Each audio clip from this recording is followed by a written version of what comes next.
Good day, my name is Dorothea Swift-Wolf. I am the Missing Persons Liaison with Victim Services in Saskatoon with the Saskatoon Police Service. So when we talk about missing persons, there's a need to know how or why they go missing. Some people go missing by choice, where they decide that they want to start over with a new life, meaning that they decide to cut all family ties. There's foul play, when somebody, for example, may be stolen. There's abduction, usually affects our children. There are habitual runaways, and the runaways are usually running away from a care home simply because they're not satisfied there or they're running back to their families. Missing Persons Week has been up and running for the past 6 years. It was dedicated back in 2012, and it is set up for a long week of bringing awareness to the communities across Saskatchewan and what a missing person is, what we can do as a community, and also to bring awareness.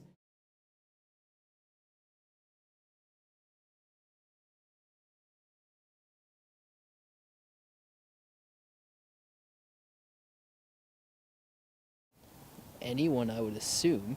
Report somebody missing, I think it can come from any civilian member within society. Or anybody that's got a missing person to claim, or, Yeah. And do you know how quickly they can do that? I believe it's 24 hours. Is it like 48 hours or 24 or something like that? Yeah, 48 hours? I'd report it as soon as I could. I'd probably give it 3 days, right away within like a couple of minutes. I feel like there has to be some just, time to, make sure it's an actual scare, because the police can't be doing putting all their time into cases that aren't actually real, right? So I don't know, maybe a day, 2 days. Anyone can report a loved one missing. It could be a friend, it could be family, it could be a coworker, it could be a grandmother, an auntie. The most important thing is to remember that there is no timeline when reporting a missing loved one. The sooner you report, the better. The sooner you report, the sooner the Saskatoon Police Service can start looking and searching for that missing loved one.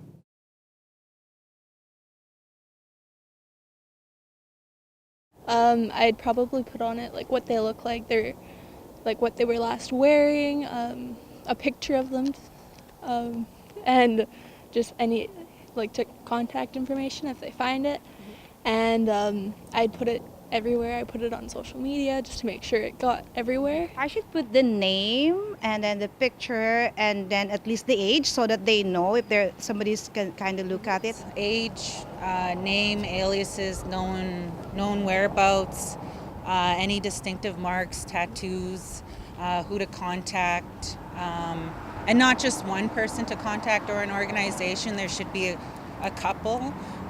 You think about photos. You could also think about vehicles, what they drove, their bike, their health status. Their name, a contact number of my friend, anybody close, so that they can know where to locate that person, because that's most important for me. Full name, any nicknames, a physical description of them, their hair color, eye color, size, height, weight, any physical markings, whether they have scars that are noticeable or tattoos, their last seen location, their clothing description that they were last seen. Do they have any vulnerabilities? Do they have mental health issues or addictions issues, or any health conditions that we need to be aware of that would make them more vulnerable in a missing situation?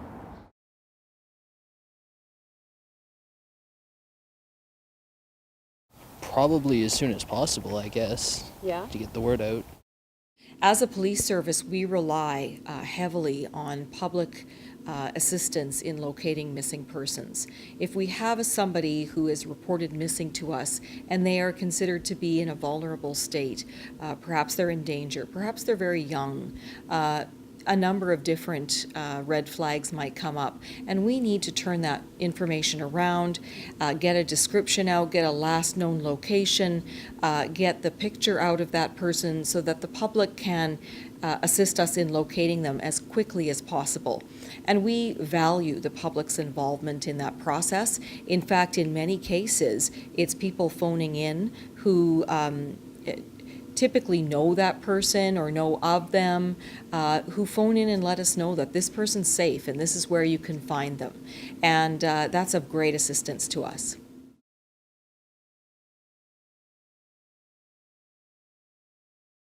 I would say youth.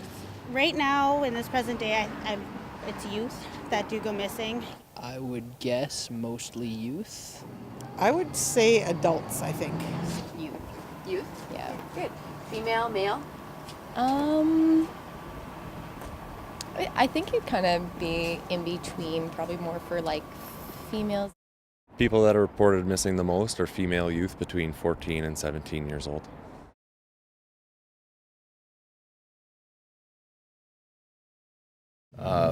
Missing children. A missing child, and they usually put it out at home on the highway on the signs that they can. So it's a missing. I don't know what the age is criteria-wise, but to be looking for a missing child. We've had 8-year-olds go missing in the city. Would you think an Amber Alert is required for that? I would hope so. That if somebody goes missing, that like at that age, that there'd be an Amber Alert.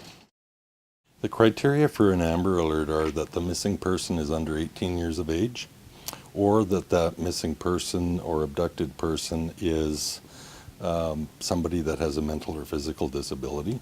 The investigation has revealed that it's either a stranger abduction, or that the investigation has revealed that the person abducted is at risk of serious bodily harm or death.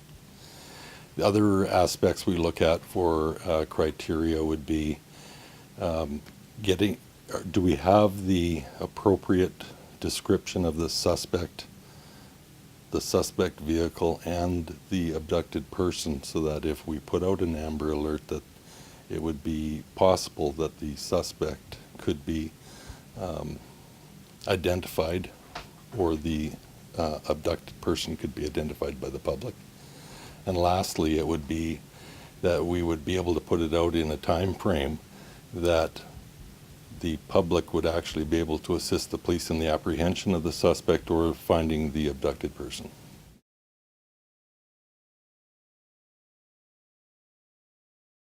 I would guess 50. In 1 year, I'm guessing close to 500 to 1,000.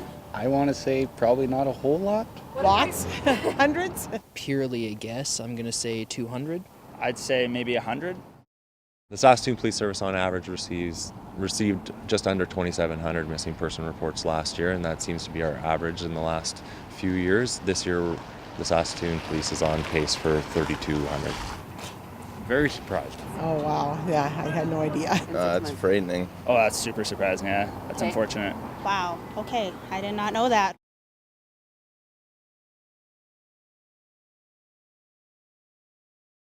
Probably a lot.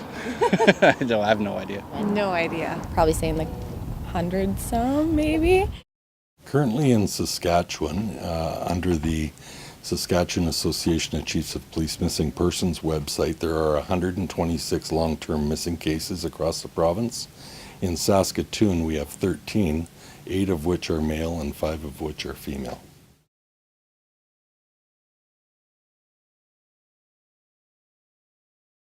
Just in the city? Yes. Like, I don't know, maybe 5 or 6? Maybe 10? There's 3 officers in our missing persons unit. Yeah. That's not enough, I guess. Before, we started a new pilot project where there's a single officer on every platoon that investigates every missing person file that comes in for 4 days. After they investigate those files for 4 days, it comes to the missing person detail, where myself and another constable investigate those files until that person is found.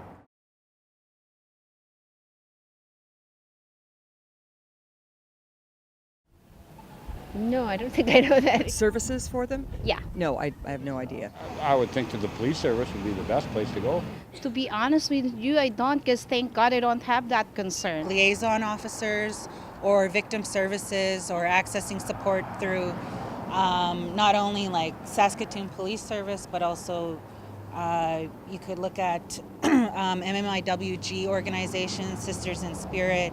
There's also, if it's rural, There's SARSAV, Search and Rescue, Saskatchewan Association of Volunteers. No, I don't really know. We just go to the place sites. Like Yeah. there's the missing person's information, and sometimes we'll go Twitter and the police station. They will post the missing person information there.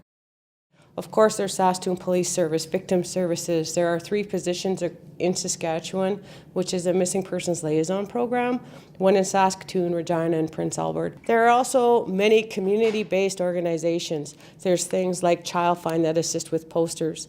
There's Women Walking Together that assist families through vigils, the Sisters in Spirit Walk, community churches.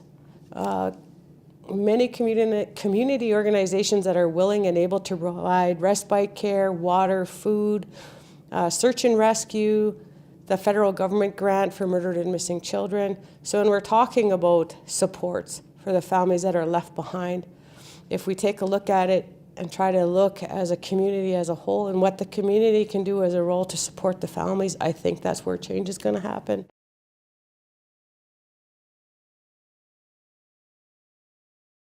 I have no idea. 30 years? Forever, wasn't it? 5 years? All missing or long-term missing person investigations remain open in perpetuity. That doesn't mean that they're necessarily being investigated day by day. If all leads are exhausted, the file will still remain open. However, if we get new leads or new avenues of investigation to work on, we'll do that. Not really. You've never heard of that? No. No. No. To be honest with you, I'm not familiar. Okay. I don't know what it is. There's 2 types of ambiguous loss. One is psychological and the other is physical. The way I describe ambiguous loss when we're talking about a missing loved one is walking around with a big piece of your spirit and your heart missing, and the constant waiting and longing for your loved one to be returned. There is no closure, there's no definite answer. So every day, every moment, every year, every month, our families wake up with this hole in their spirit and their heart, and they're still waiting.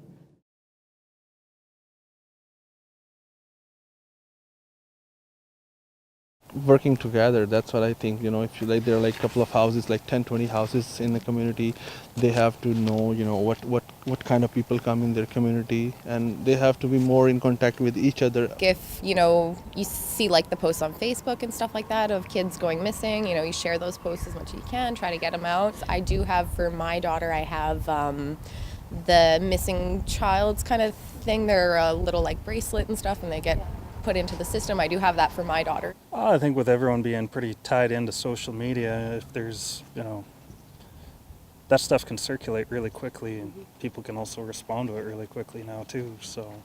If you hear that somebody's missing, just kind of keep your eyes open for anything unusual or anybody meeting the description of who you hear that's missing. A lot of it is keeping the story alive, right? Like, people have been missing for 20, 30, 40 years. These people are loved. And when you look at ambiguous loss, there isn't a lot of support or understanding for people with that. We don't have murdered and missing experts in this country. Oh gosh, that'd be so hard. That would just be the worst. Yes. The unknown. I suppose you just offer them just to sit and be with them, or that's hard. Yeah, because of course. they can't even start grieving. The important part is to support that hope. Wherever there may be in their cycle of hope that their loved one will come home, hope that their loved one will be located, just wherever they might be. To be a supportive shoulder, a listening ear, and a supporting, loving community. Please take a look at our pictures. Please take a look at the websites. Please always remember that there is somebody waiting for their loved one to come home.